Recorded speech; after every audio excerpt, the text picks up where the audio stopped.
और दोस्तों, मेरा नाम हरीश भट्ट है और आप सभी का स्वागत है आपके अपने इस यूट्यूब चैनल पे। और मैं आज आपको एक छोटी सी कहानी सुनाने जा रहा हूँ। एक बार एक बूढ़ा और उसका पुत्र दोनों अपने गधे को साथ लेकर बाजार जा रहे थे। जब वे बाजार में एक स्थान पर खड़े कुछ लोगों के पास से गुजरे तो वे सभी लोग, जिनमें बच्चे भी शामिल थे, हंसने लगे।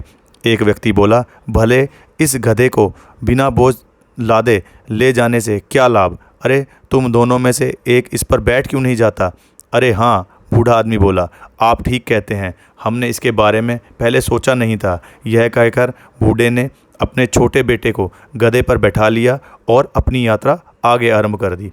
कुछ देर बाद जब वे एक गांव के पास से गुजरे तो कुछ गांव वाले उन्हें देखकर हंसने लगे। वे आपस में कहने लगे, अरे यह देखो, यह कमज़ोर लड़का तो आराम से गधे पर बैठा है और इसका बूढ़ा बाप उसके पीछे पैदल चल रहा है।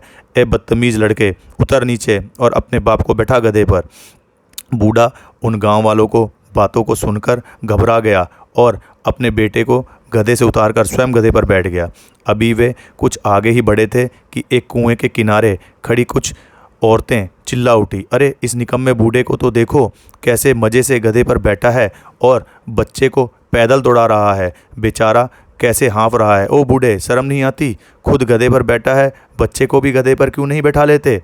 यह सुनकर बूढ़े ने बच्चे को भी गधे पर अपने पीछे बैठा लिया और आगे बढ़ गया। बूढ़े ने सोचा, चलो अब तो कम से कम कोई नहीं टोकेगा, मगर उसका सोचना गलत था। वे अभी 100 गज आगे ही बढ़े थे कि रास्ते पर खड़े एक व्यक्ति ने उन्हें रोक लिया और बोला, क्षमा करें श्रीमान, यह गधा आपका ही है?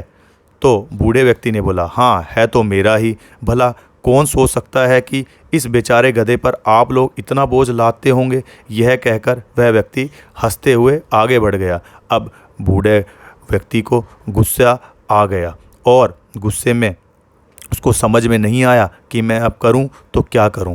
तो उसने गधे पर बोझ नहीं लादा तो भी लोग उसे घूर रहे हैं। यदि हम में से कोई एक गधे पर बैठकर यात्रा करता है तो बैठने वाले को धिक्कारते हैं।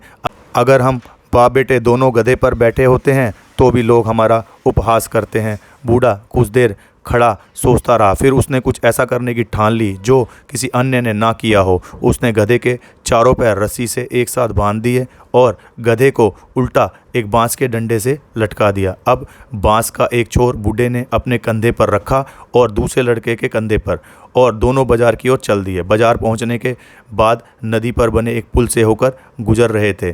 तभी डंडे पर लटका गधा देखकर पूरा कस्बा ही उनके पीछे उमड़ पड़ा। सभी हंस रहे थे, चिल्ला रहे थे, तालियां बजा रहे थे। और क्या नज़ारा था! एक अच्छा भला स्वस्थ गधा डंडे पर लटका है और दो व्यक्ति अपने कंधे पर उसे ढो रहे हैं। वे दोनों गधे पर चढ़कर यात्रा क्यों नहीं कर सकते?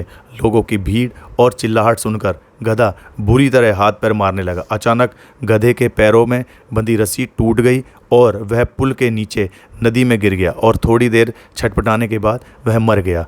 बूढ़े ने नदी में एक बार देखा, गधा मर चुका था।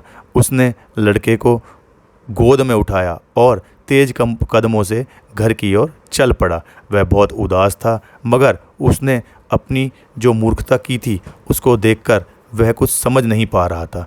तभी इसको समझ में आया कि सभी को प्रसन्न करने के चक्कर में वह किसी को भी प्रसन्न नहीं कर पाया, उल्टे उसे अपने गधे से भी हाथ धोना पड़ा। तो दोस्तों, इस कहानी से हमें यह शिक्षा मिलती है कि यदि आप सभी लोगों को प्रसन्न रखने का प्रयत्न करेंगे तो हो सकता है कि आप किसी को भी प्रसन्न ना रख पाएँ। तो दोस्तों, इसीलिए कहते हैं कि आप अपनी बुद्धिमत्ता से काम करें, अपने माइंड को अप्लाई करें और उसके अकॉर्डिंगली काम करें। तो दोस्तों, आपका हमारे चैनल को लाइक करने के लिए, सब्सक्राइब करने के लिए और हमारे चैनल को और वीडियोज़ को शेयर करने के लिए दिल की गहराइयों से बहुत बहुत धन्यवाद।